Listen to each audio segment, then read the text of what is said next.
पाकिस्तान के तमाम देखने और सुनने वालों को अस्सलाम वालेकुम। नाज़रीन, अमी पंजाबी में कहते हैं कि डिग्गा खोते तोते गुस्सा कुम्हार थे।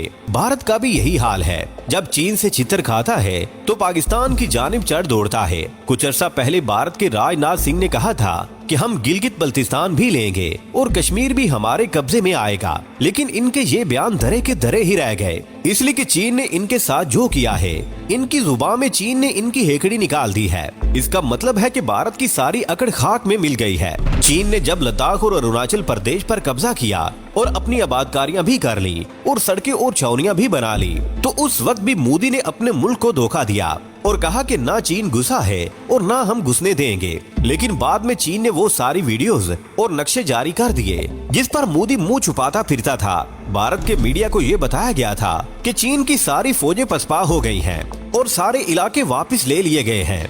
लेकिन अब चीन की तरफ से जो तस्वीर जारी की गई हैं, उनमें देखा जा सकता है कि चीन अभी तक वहां मौजूद है। जिसके बाद अब भारतीय मीडिया भी सर पीट रहा है कि हमें तो कुछ और ही बताया गया था, लेकिन यहाँ तो मामला ही उल्ट है। चीन तो अभी तक इन इलाकों में पूरी ताकत के साथ मौजूद है। चीन ने इन इलाकों में इंफ्रास्ट्रक्चर भी बना लिया है और अपनी फौज को सहूलियात देने के मुकम्मल इंतजाम कर रखे हैं और ट्रैक भी बनाए जा रहे हैं। और ये भी कहा जा रहा है कि रेलवे का निजाम भी जारी किया जा रहा है, यानी रेलवे लाइन भी बिछाई जा रही है। नाज़रीन, अमी राहुल गांधी ने भी मोदी की खूब खबर ली थी जब ये इंकिशाफ हुआ था कि मोदी ने झूठ बोला है और पूरी कौम को धोखा दिया है। उसके बाद ही राहुल गांधी भी ज़ेरे अताब है और इसको नाअहल करने के लिए कोशिशें की जा रही हैं ताकि मोदी के सामने खड़ा होने वाला ही ना रहे।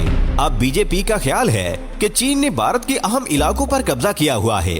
प्यारे दोस्तों, मोदी के बारे में मशहूर है कि इसकी छाती 56 इंच की है, लेकिन जब से चीन ने ठोकी है उस वक्त से अब 35 इंच की ही रह गई है। चीन ने भारत को वो तिगनी का नाच नचवाया था कि भारत कई सालों तक इसको याद रखेगा।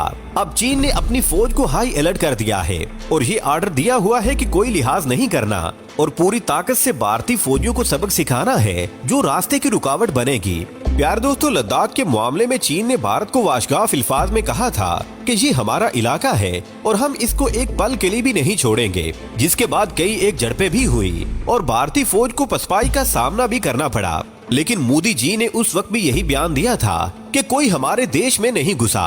मामला ये है कि ये इलाका खूबसूरत होने के साथ साथ इंतहाई खतरनाक और बर्फानी इलाका है। अब ये इलाका भारत के कब्जे में नहीं रहा। मोदी ने पाकिस्तान के बारे में भी एक बार भड़क मारी थी कि हम पाकिस्तान की हेकड़ी निकाल देंगे और इसमें कुछ हद तक कामयाब भी इसलिए हो गया कि पाकिस्तान के अंदर कुछ आस्तीन के सांप अभी तक इसके हामी हैं। भारत के वजीर दिफा ने कहा था कि हम गिलगित बल्तिस्तान भी लेंगे और कश्मीर भी छीनेंगे, जिस पर चीन ने भारत को ऐसा जवाब दिया कि भारत की बोलती बंद हो गई। चीन ने कहा कि अच्छा, तुम पहले गिलगित बल्तिस्तान ले लो, उसके बाद लद्दाख और अरुणाचल प्रदेश को देख लेंगे और इस तरह सी पैक भी खत्म हो जाएगा जिसकी तुम्हें आग लगी हुई है। भारतीय मीडिया पर यह पाबंदी लगाई गई है कि लद्दाख और अरुणाचल प्रदेश के बारे में कोई भी खबर जारी ना की जाए, लेकिन चीन ने ये सब कुछ जाहिर कर दिया और मीडिया पर जारी कर दिया, जिसकी वजह से भारत की अच्छी खासी सुबकी हुई। नाज़रीन, चीन ने अपनी पूरी ताकत इस्तेमाल करने का इरादा कर रखा है। जब लद्दाख के महाज पर भारत के साथ जंग हुई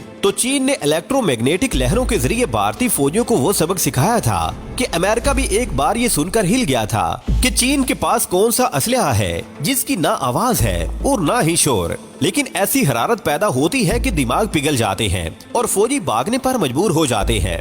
नाज़रीन, घरों में अक्सर माइक्रोवेव्स ओवन इस्तेमाल होते हैं और सब जानते हैं कि इनसे किस तरह की हरारत खारिज होती है। चीन ने इसी टेक्नोलॉजी का इस्तेमाल किया और ताकतवर किस्म की लहरें भारतीयों की जानिब भेजी, जिनसे भारतीय फौजियों को गर्मी लगने लगी और इनको उल्टियां आने लगी और बाज की हालत बहुत ही ज्यादा खराब हो गई थी। लेकिन भारत को ये पता न चल सका कि इतने सर्द मौसम में इतनी शदीद गर्मी कैसे हो रही है और हमें ही क्यों लग रही है। बाद में अमेरिका ने ये तहकीक की तो पता चला कि चीन ने कौन सी टेक्नोलॉजी का इस्तेमाल किया है जिससे फौजी वहाँ से भाग निकले और चीन ने कब्जा कर लिया।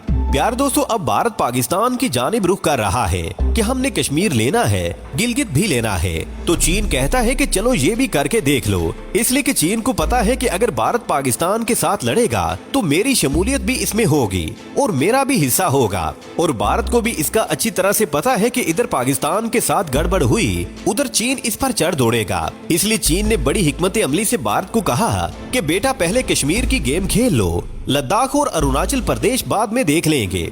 चीन ने भारत से ये भी कहा है कि तिब्बत भी हमारा है और हम इसको लेकर रहेंगे, इसलिए कि इसका मौक़िफ़ है कि ये सब इलाके शुरू से ही हमारे थे और भारत ने इन पर नाजायज कब्जा कर रखा है। चीन ने अक्सर इलाके वापस ले लिए हैं और जो बाकी है उन पर भी नजर है। अब चीन ने जो काम किया है वो बड़ा ही अजीब है। मोदी ने जब ये कहा कि हम पाकिस्तान की हेकड़ी निकालेंगे तो चीन सामने आ गया और इसने लद्दाख और इसके आसपास के इलाकों की तस्वीर भी जारी कर दी और कहा कि ये देखो, ये तुम्हारा हाल है, तुम अपने इलाके तो चीन से वापस नहीं ले सके और चले हो पाकिस्तान फतह करने।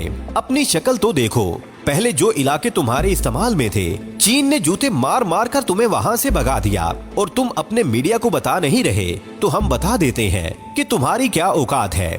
अब चीन की इन तस्वीर के बाद भारतीय मीडिया भी मोदी पर चढ़ दौड़ा है और अपोजिशन ने भी मोदी को आड़े हाथों लिया है और इसके इस कारनामे की बैंड बजा दी है जिसमें इसने कहा था कि भारत में कोई नहीं घुसा।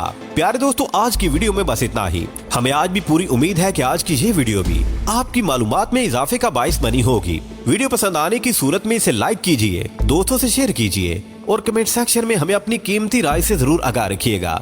अल्लाह निगहबान।